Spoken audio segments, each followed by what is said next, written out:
Hey, it's our Haas. I'm the author of the book Lady Azaria. People have been asking me a lot lately the question of what exactly did it take for me to get Lady Azaria out of my mind into this kind of form where someone can actually pick it up, hold it, read it, buy it online on lulu.com, whatever you want to call it, a hardbound copy of the book. Well, it started off as an idea that I wanted to write a book. I always loved to write, but I never knew you could really just write a book. I thought that's what an author does, but I guess anybody could be an author. So what I first started out doing was I bought some notebooks, because I know if I'm gonna write, I have to write in something that I think is gonna be pretty and comfortable, that I can, be creative with. And I like pink and I like glitter, so I bought some glittery notebooks that I could start outlining my book in. I didn't realize at the beginning how important an outline is, but it is very important, at least in my writing style, to make an outline of where I want to go in the book, so I know, because you're writing a book to eventually get to the end of the book. You can just pick up a notebook or whatever, and you can buy a smaller one, because I had a smaller one actually that I would take out and about, and if I thought of something, something popped in my head and I'm that's gotta be in the book, or a line or a word or a name, because sometimes you'd be driving and sometimes I would be driving and I'd see a name on a road sign, and I'd be I gotta put that in my book. So I'd write it down. And then when I got home, I would start transcribing whatever I wrote down out in public into my laptop. When I usually wrote at home, it would be at night, after my children went to bed, and I would write on my laptop the dialogue, the setting, pretty much the book. Whenever I was at home, I would definitely just go straight to the computer before I would go to writing in spirals. Not because I don't like writing in spirals, because I actually do. I think it's very creative it's very creative. When you're writing in notebooks, you can be more creative, because you can, draw on the side, and you can write wherever you want, outside the margins, inside the margins. You don't have to worry about being so limited to one space like on the computer, but you can do that on the computer too if you have the right kind of programs, but for me that would take a lot more work. But if I didn't write on the computer, for some reason, sometimes things wouldn't get transcribed and they would get lost and not be able to stay in my book. After I thought I had a manuscript done, I printed it off on my printer. And this is how thick it was. It was 75 pages, and I thought I was done. I thought this was it. I'm gonna edit this, and I'm gonna somehow get it printed off into a book copy, and I'd be able to share it with my family and my friends. And wow, was I wrong. So I read through this whole book. I was like, okay. And then I got to the end and said, this is not the ending that I wanted it to be. So I kept writing. I kept writing and writing, and actually it was a couple months later until I actually had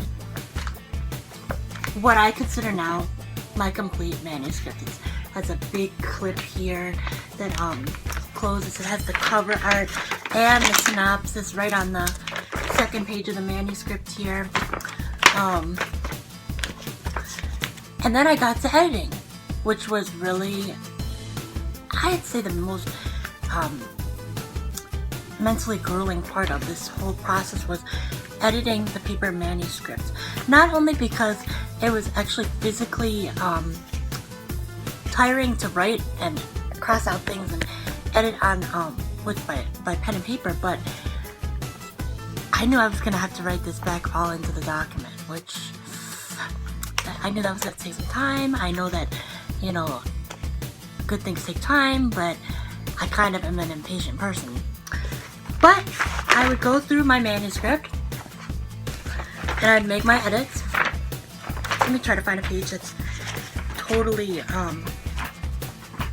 edited. Even like when I got to chapter 2, which I thought was pretty solid, I had a lot of errors, a lot of grammatic errors, a lot of words that were kind of out of place, that didn't read out loud.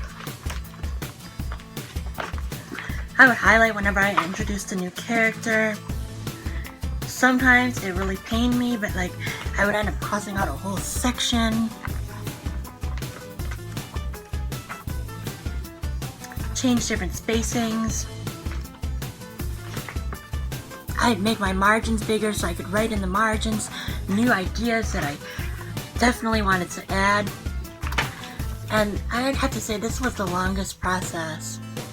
This was the longest part of the process for me. It could be shorter for you as a writer, but for me this was the longest part of the process because it was actually editing on here, reading on here, and then I had to go back onto the computer and type in the fixed edits. And it was actually the most fun part of the process too, because you actually got to hold a piece of like it was concrete. You saw it, and I'd like walk around to the store and have it in my car, and if like my husband was driving, I would keep editing, and it was quite fun because I'd be like, I got my manuscript. Anyways, put that up to the side. After I finished my manuscript editing, I sent PDF files to 2 people that I thought were solid readers, and they were going to be my advanced readers. They read the book front to back and gave me so much detailed feedback, so much detailed, I asked them what did they think of certain characters, what did they think of certain places, could they describe to me what they thought a certain room looked like. And it really shocked me that like they could see it they either saw it in their own unique way, or they would see it just as I saw it, which was really amazing.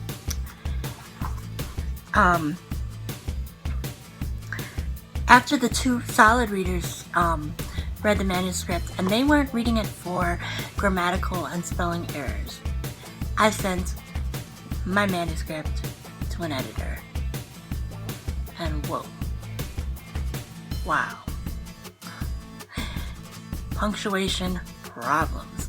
I got that manuscript back with periods in places that I didn't know where there were supposed to be periods, commas in places that I didn't even know you could put a comma. And that is what happened. I hired the copy editor rather than a content editor because I really, really loved the story that I put out. And that copy editor is a person that does grammar, spelling, make sure that words that I made up for my book, because it's in a made up place called Mirren, that all those words were spelled correctly in the different places where I used them. Which, surprisingly, I spelled period different in different parts of the book. So that once those were all fixed, I went to format and order my proof copies. Here is 3 different proof copies of the book. Since I formatted it myself, I didn't really know quite what I was doing. I liked the cover art on every cover, because it was the same. But sometimes the back had different punctuation, or punctuation that I wanted to change, or the author bio was like not as much as I wanted to put on there. So I changed my author bio a couple times, which is really the least important part in the book, so I tried to make it as small as possible that it could be still readable, because this book is about the characters inside of the book. It is not about me as an author. And I got the book and it was so tiny, so I knew I had to size up my words. And so I'm glad that I got my proof copy, because some of the people that read this actual proof copy said that it hurt their eyes, they were straining, and one person even said that they got a headache, so that kind of hurt me to hear. But, because I didn't want that for them.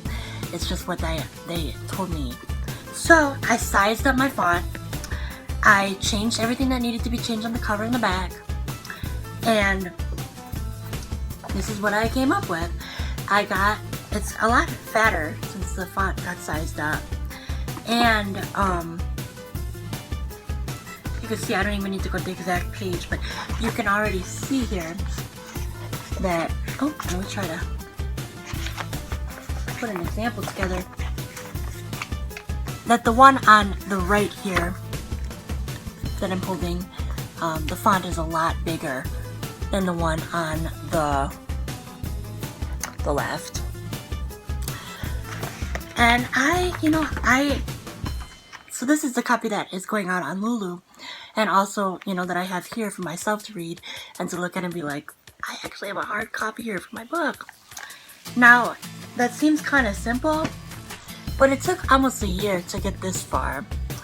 And I didn't realize that it would get this far. I kind of wanted to make a couple copies for family members, friends, people that, maybe wanted to read the book, but I, didn't know that I would end up doing actual online distribution of the book.